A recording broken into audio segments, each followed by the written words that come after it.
और हम तन मन धन से हमेशा आपके आभारी रहेंगे, हमेशा गुणगान करेंगे। लग रही है नौकरियां पढ़ के? नौकरी लगने के लिए किसको टूम बेचनी पड़ी अपनी मां की? किसको जमीन बेचनी पड़ी? वो तो चलो कानूनी प्रक्रिया थी, आपने शपथ पहले ली और बच्चों की ज्वाइनिंग बाद में दी। पर दिन नहीं, अरे साहब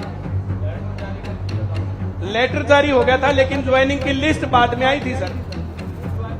स्कूल के बच्चों को, कोचिंग के बच्चों को, कॉलेज के बच्चों को, कंप्यूटर सेंटर के बच्चों को रियायती दरों पर बस पास मिलता है, कोचिंग के बच्चों को नहीं मिलता। कैलेंडर जारी हो जाए कि किस नौकरी में कब जो है वैकेंसी आने वाली है, कब उसके फॉर्म निकलेंगे, कब पेपर होगा, कब रिजल्ट आएगा, कब ज्वाइनिंग आएगी। अगर इतनी क्लैरिटी रहेगी तो इन बच्चों के चेहरों पर सर और ज्यादा खुशी हो जाएगी और हम तन मन धन से हमेशा आपके आभारी रहेंगे, हमेशा गुणगान करेंगे, क्योंकि आपके कारण प्रदेश का युवा, देश का युवा आज पढ़ने लग गया है। वरना लोग नेताओं की दरी बिछाते थे, लोग रैलियों में घूमते थे।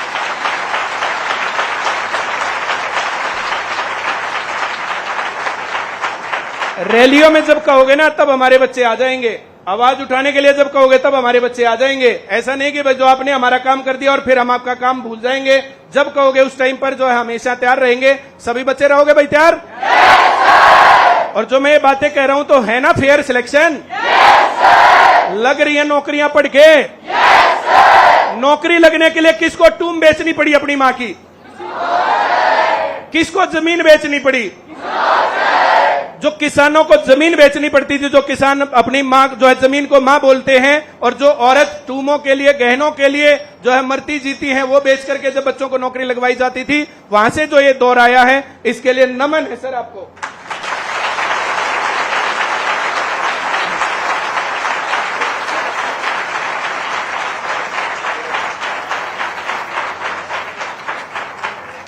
सर दो छोटी छोटी डिमांड्स और करूंगा इन बच्चों की, ये वैसे अपने आप भी करेंगे।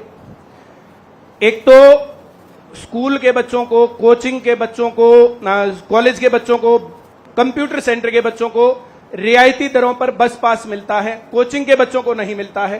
तो ये जो आईसीएस के छात्र हैं इनकी भी जरूरत है। जितनी फीस हमारी है, हम फीस जितनी लेते हैं सर, उस फीस से ज्यादा किराया बहुत सारे बच्चों का लगता है।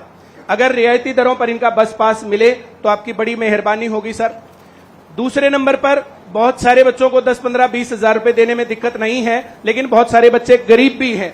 उन लोगों के लिए एटलीस्ट अगर जो टैक्स देना पड़ता है इनको पढ़ने के लिए, लड़कियों को तो बहुत सारे पेरेंट्स वैसे ही नहीं पढ़ाते हैं, बोझ मानते हैं। बहुत परिवर्तन हुआ सोच में, लेकिन फिर भी बहुत सारे लोगों को जरूरत है आज भी। अगर उनको टैक्स फ्री एजुकेशन मिलेगी तो इन बच्चों की जो है फीस कम करेंगे सर हम जो 15,000 रुपए एक साल की लेते हैं तो 15 तो ये देते ही नहीं है, सारे के सारे बताते हैं जो किसान है, मेरे पापा गरीब हैं, मजदूर है, फलाना है, और बहुत आखिरी समय के लोग बोलते हैं।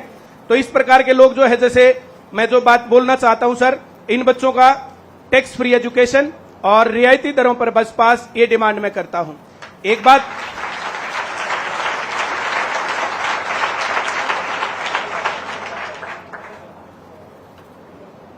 एक बात और मैं सर आपको भली भांति पता है, जब आप सीएम बने उस टाइम पर काम करने का समय बहुत कम मिला था। बहुत सी सारी भर्तियां लंबित थी, उसके ऊपर आपने दिन रात काम किया और सरकार के साथ, आयोग के साथ मेरी भी बहुत बार मीटिंग्स हुई, बातचीत हुई और सभी डिमांड्स को माना। लेकिन भर्ती रोको गैंग ने, जो बहुत सारे लोग इस प्रकार से काम करते थे, उन भर्तियों को रुकवाने का काम किया। लेकिन आप अपनी जबान के इतने धनी कि पहले बच्चों की ज्वाइनिंग होगी और बाद में मैं शपथ लूंगा। वो तो चलो कानूनी प्रक्रिया थी, आपने शपथ पहले ली और बच्चों की ज्वाइनिंग बाद में दी। पर दिन नहीं, अरे साहब लेटर जारी हो गया था लेकिन ज्वाइनिंग की लिस्ट बाद में आई थी सर, लिस्ट बाद में आई थी सर। और जिस टाइम पर है ना, जब मैंने बच्चों को बोला था कि ये सब लोग लग जाओगे, सारे मेरे पीछे पड़ लिए थे, और दिवाले बीजेपी तक वोट, भले अपने आप सीएम बन गया, हम तना लागे। उस टाइम पर है ना सर, वो जो टाइम था 1.5 घंटे का टाइम था सर, पता कर लेना। उस 1.5 घंटे में मेरे पास 1.5 लाख मैसेज आए होंगे। मेरा तो फोन ही उस टाइम पर हैंग हो गया था।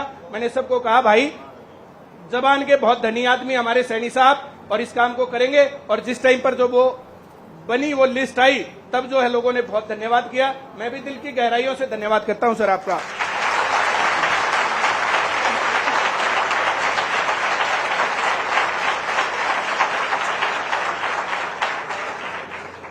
देखो सर, एक बार सब बच्चों की आंखों में देख लो, कितनी आशा भरी निगाहों से आपकी तरफ देख रहे हैं।